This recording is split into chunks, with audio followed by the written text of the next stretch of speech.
जैसे ही वे तहखाने की ओर बढ़े, हवा और ठंडी हो गई। तहखाने के दरवाजे पर एक और चिन्ह बना हुआ था, जो ठीक वैसा ही था जैसा ताबूत पर था। यह सब आपस में जुड़ा हुआ है, रामदास ने कहा। गंगा ने दरवाजा खोला। अंदर एक बड़ा कमरा था, जिसमें चारों ओर किताबें और रहस्यमयी औजार रखे हुए थे। कमरे के बीचों बीच एक और ताबूत रखा था, जो पहले वाले से भी बड़ा और भयावह लग रहा था। ताबूत पर लिखा था, जो इसे खोलेगा वह अपने अतीत और भविष्य दोनों को खो देगा। गंगा और रामदास ने उस बड़े ताबूत को ध्यान से देखा। उसके चारों ओर गूढ़ लिपि में कुछ लिखा था, जिसे रामदास समझने की कोशिश कर रहे थे। यह शिलालेख एक चेतावनी है। यह कहता है कि यह ताबूत एक ऐसी आत्मा को बांधने के लिए है, जिसने किसी समय इस दुनिया में तबाही मचाई थी। इसे खोलने से वह आत्मा फिर से मुक्त हो जाएगी, रामदास ने गहरी आवाज में कहा। गंगा ताबूत की ओर खींची चली जा रही थी। उसकी आंखों में अजीब सा सम्मोहन था, मानो कोई अदृश्य शक्ति उसे अपनी ओर खींच रही हो। गंगा, रुक जाओ, रामदास ने जोर से कहा, लेकिन उसकी आवाज गंगा के कानों तक नहीं पहुंच रही थी। जैसे ही गंगा ताबूत को छूने वाली थी, रामदास ने एक मंत्र पढ़ा और अपने हाथ से उसे खींच लिया। ताबूत से धुएं जैसी काली परछाई निकलने लगी। वह परछाई धीरे धीरे आकार लेने लगी और एक भयानक आकृति में बदल गई। तुमने मुझे रोकने की कोशिश की, मूर्ख, उस परछाई ने गूंजती हुई आवाज में कहा। रामदास ने तुरंत अपनी माला और त्रिशूल निकाला। तुम कौन हो और गंगा के परिवार से तुम्हारा क्या संबंध है? रामदास ने दृढ़ स्वर में पूछा। परछाई ने ठंडी हंसी के साथ जवाब दिया, गंगा का परिवार ही मेरा कारण है। उसकी मां ने मेरे साथ एक वादा किया था, जिसे वह पूरा नहीं कर सकी, और अब गंगा को उस वादे की कीमत चुकानी होगी। गंगा ने घबराकर पूछा, मेरी मां ने ऐसा क्या किया था और मैं इसमें क्यों फंसी हूं?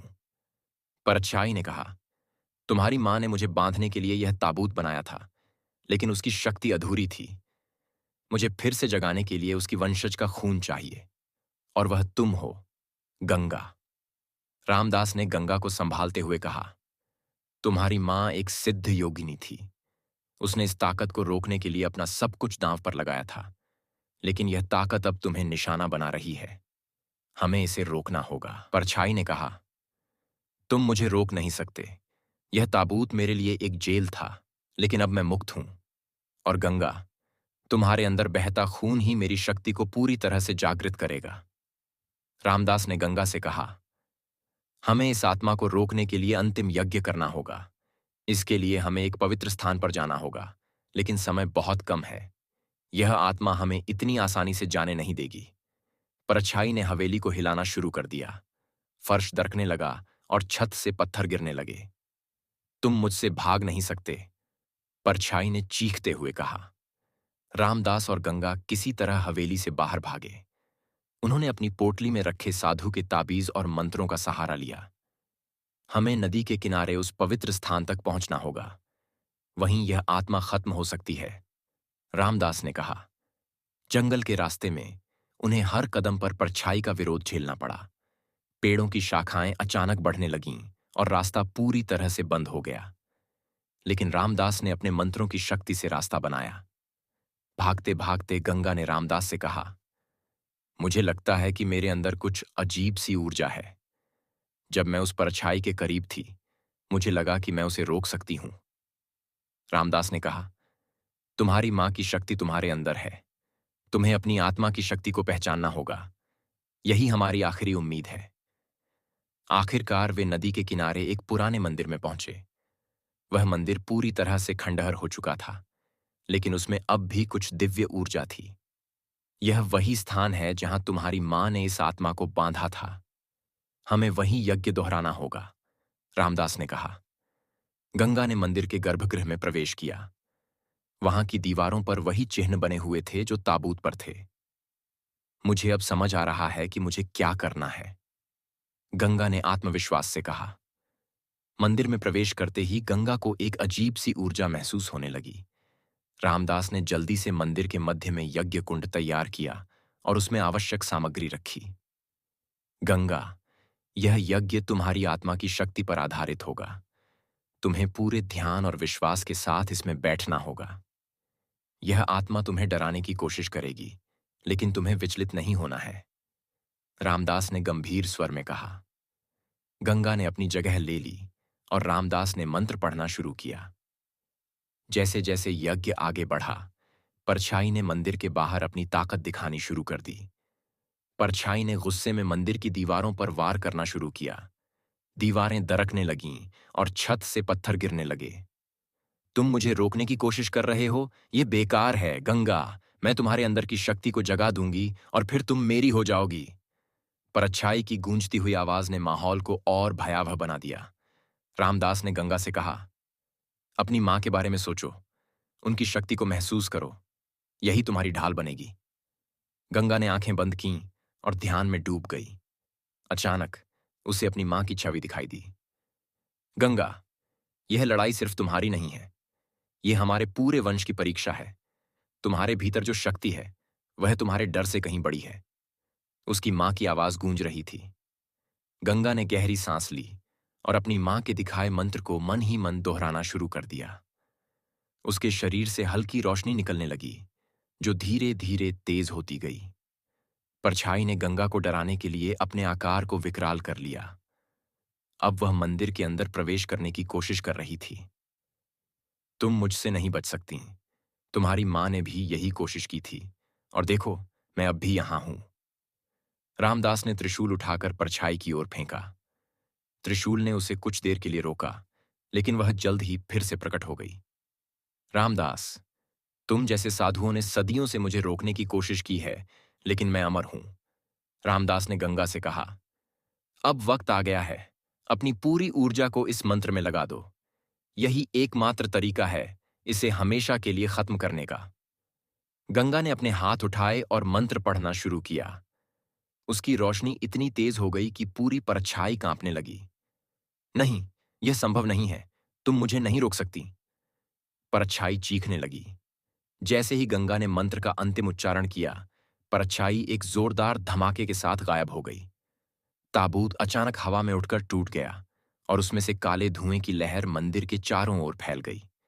लेकिन गंगा की रोशनी ने उसे पूरी तरह से नष्ट कर दिया। मंदिर में सब कुछ शांत हो गया। गंगा ने धीरे धीरे अपनी आंखें खोलीं और देखा कि रामदास थके हुए लेकिन मुस्कुरा रहे थे। तुमने कर दिखाया गंगा, ये तुम्हारी मां की शक्ति और तुम्हारे साहस का परिणाम है, रामदास ने कहा। गंगा ने मंदिर के गर्भगृह में अपनी मां की छवि की ओर देखा और महसूस किया कि उसने अपनी जिम्मेदारी पूरी कर दी है। लेकिन अंत नहीं। जैसे ही वे मंदिर से बाहर निकले, गंगा ने महसूस किया कि उसकी कलाई पर एक अजीब सा निशान उभर आया है। यह क्या है? गंगा ने घबराकर पूछा। रामदास ने निशान को देखा और गंभीर हो गए। यह कहानी खत्म हो गई है, लेकिन यह निशान एक नए खतरे की दस्तक है। तुम्हारा सफर अभी खत्म नहीं हुआ, गंगा। यह तो बस शुरुआत है। गंगा अपनी कलाई पर उभरे उस अजीब निशान को बार बार देख रही थी। यह निशान त्रिकोणीय आकार का था, जिसके बीचों बीच एक आंख बनी हुई थी। रामदास के चेहरे पर चिंता की लकीरें गहरी हो गईं। रामदास जी, यह क्या है? क्या यह उस परछाई का निशान है? गंगा ने आशंका से पूछा। रामदास ने गहरी सांस ली और कहा, यह निशान किसी साधारण शक्ति का प्रतीक नहीं है। ऐसा लगता है जैसे कोई और, जो इससे भी बड़ा है, तुम्हें देख रहा है। यह हमें एक नई चुनौती के लिए आगाह कर रहा है। उस रात गंगा ने एक अजीब सपना देखा। उसने खुद को एक वीरान जंगल में पाया, जहां चारों ओर काले वृक्ष और धुंध फैली हुई थी। अचानक उसे दूर एक सिलसिलेवार घंटियों की आवाज सुनाई दी। जब वह उस दिशा में बढ़ी, तो उसे एक औरत की झलक मिली। वह औरत बिल्कुल उसकी मां जैसी दिख रही थी, लेकिन उसकी आंखें लाल थीं। गंगा, तुमने मेरा रास्ता रोक दिया, लेकिन तुमने सिर्फ शुरुआत की है। जो तुम्हें मिला है वह तुम्हारे लिए अभिशाप बन जाएगा, उस औरत ने एक ठंडी हंसी के साथ कहा। गंगा चीख कर जाग उठी। उसकी सांसें तेज थीं और माथे पर पसीना चमक रहा था। रामदास ने तुरंत आकर उसे शांत किया। क्या हुआ गंगा? क्या तुमने कुछ देखा? गंगा ने सपने का पूरा विवरण दिया। रामदास ने माथे पर हाथ रखा और कहा, यह सपना नहीं था, यह एक चेतावनी है। तुम्हारे साथ कुछ जुड़ गया है और यह तुम्हें चैन से जीने नहीं देगा। अगली सुबह जब गंगा और रामदास मंदिर से बाहर निकले तो उन्हें गांव के लोग घबराए हुए मिले। गांव के बाहर एक बूढ़ी विधवा के घर से चीख पुकार सुनाई दे रही थी। मदद करो, वह वापस आ गई है। बूढ़ी विधवा, जिसे लोग मां काली कहते थे, पागलों की तरह चिल्ला रही थी। रामदास और गंगा तुरंत वहां पहुंचे। मां काली ने कांपते हुए कहा, वह मेरी बेटी की आत्मा थी। मैंने उसे रोकने की बहुत कोशिश की, लेकिन वह अब और शक्तिशाली हो गई है। गंगा ने महसूस किया कि मां काली की बातें कहीं न कहीं उसके सपने से जुड़ी हुई थीं। गांव वालों ने बताया कि मां काली की बेटी की मौत बहुत साल पहले गांव के पास की एक गुफा में हुई थी। वह गुफा अब शापित गुफा के नाम से जानी जाती थी। रामदास ने तुरंत फैसला किया कि उन्हें गुफा के अंदर जाकर सच्चाई का पता लगाना होगा। गंगा, तुम्हारे पास जो शक्ति है वही हमें गुफा के रहस्य को उजागर करने में मदद करेगी, लेकिन यह रास्ता खतरनाक है। क्या तुम तैयार हो? रामदास ने पूछा। गंगा ने हिम्मत जुटाकर कहा, अगर यह सब मेरी मां की आत्मा से जुड़ा है तो मैं इस सफर को पूरा करूंगी। चलिए, गुफा की ओर बढ़ते हैं। जब वे गुफा के पास पहुंचे तो वहां अजीब सी ठंडी हवा चल रही थी। गुफा के अंदर अंधेरा था और बाहर उसके द्वार पर अजीब अजीब निशान बने हुए थे, जो गंगा की कलाई पर बने निशान से मेल खा रहे थे। यह गुफा केवल तुम्हारे लिए खुल सकती है गंगा। यह निशान तुम्हारी कुंजी है, रामदास ने कहा। गंगा ने कांपते हुए अपना हाथ गुफा के द्वार पर रखा। जैसे ही उसका हाथ निशान से टकराया, गुफा का दरवाजा धीरे धीरे खुलने लगा। अंदर से एक सर्द डरावनी हवा और घंटियों की आवाज फिर से सुनाई देने लगी। गुफा के अंदर का माहौल बेहद डरावना था। दीवारों पर लाल लाल आकृतियां बनी हुई थीं, जो जैसे चेतावनी दे रही हों। गंगा के कदम भारी हो रहे थे, लेकिन उसने हिम्मत नहीं हारी। रामदास जी, मुझे ऐसा लग रहा है कि कोई हमें देख रहा है, गंगा ने धीरे से कहा। यह सच है, यहां सिर्फ हम दोनों नहीं हैं। इस गुफा में कुछ और भी है, लेकिन हमें डरना नहीं चाहिए, रामदास ने जवाब दिया। जैसे ही वे गुफा के अंदर गहराई में पहुंचे, उन्हें एक पत्थर की वेदी दिखाई दी। उस वेदी पर एक सोने का छोटा सा ताबूत रखा था, जिस पर वही त्रिकोणीय निशान बना हुआ था। रामदास ने वेदी को देखकर कहा, यही वह स्थान है जहां से सब कुछ शुरू हुआ था। इस ताबूत में एक और आत्मा कैद है। अगर यह ताबूत खुल गया तो यह आत्मा पहले से भी ज्यादा विनाशकारी होगी। गंगा ने पूछा, तो हमें क्या करना होगा? क्या इसे नष्ट करना चाहिए? रामदास ने गंभीरता से कहा, यह इतना आसान नहीं है। यह ताबूत तब तक नहीं खुलेगा जब तक तुम अपने निशान का सही उद्देश्य नहीं जान जाती। जैसे ही रामदास ताबूत की जांच करने लगे, गुफा के अंदर एक जोरदार चीख गूंजी। तुम लोग मेरे घर में घुसने की जुर्रत कैसे कर सकते हो? गंगा ने पलट कर देखा और सामने वही लाल आंखों वाली औरत खड़ी थी, जो उसके सपने में आई थी। उसकी हंसी और उसके शब्द गुफा की दीवारों में गूंजने लगे। तुम्हारा सफर यहीं खत्म होगा, गंगा। गुफा के भीतर लाल आंखों वाली औरत की आवाज और उसकी ठंडी हंसी गूंजने लगी। गंगा ने डर के मारे रामदास का हाथ कसकर पकड़ लिया। वह औरत धीरे धीरे उनकी ओर बढ़ने लगी। उसकी चाल मानो हवा में तैरती हुई थी। तुम्हें लगता है कि तुम इस ताबूत को छू सकती हो? उसने कहा। यह ताबूत मेरे रहस्य को छिपाए हुए है। अगर तुमने इसे खोलने की कोशिश की तो इसके परिणाम तुम्हारे लिए भयानक होंगे। रामदास ने अपनी माला को कसकर पकड़ लिया और जोर से मंत्र पढ़ने लगे, लेकिन वह औरत उनके मंत्रों से बेअसर रही। उसने हंसते हुए कहा, तुम्हारे मंत्र मेरे लिए कोई मायने नहीं रखते, क्योंकि मैं किसी साधारण आत्मा की तरह बंधी हुई नहीं हूं। मैं इस जगह का रक्षक हूं। गंगा की कलाई पर बना त्रिकोणीय निशान चमकने लगा। वह रोशनी इतनी तेज थी कि गुफा के अंधेरे को चीर रही थी। गंगा ने महसूस किया कि उसकी कलाई में एक अजीब सी जलन हो रही है, जैसे निशान उसे कुछ करने के लिए प्रेरित कर रहा हो।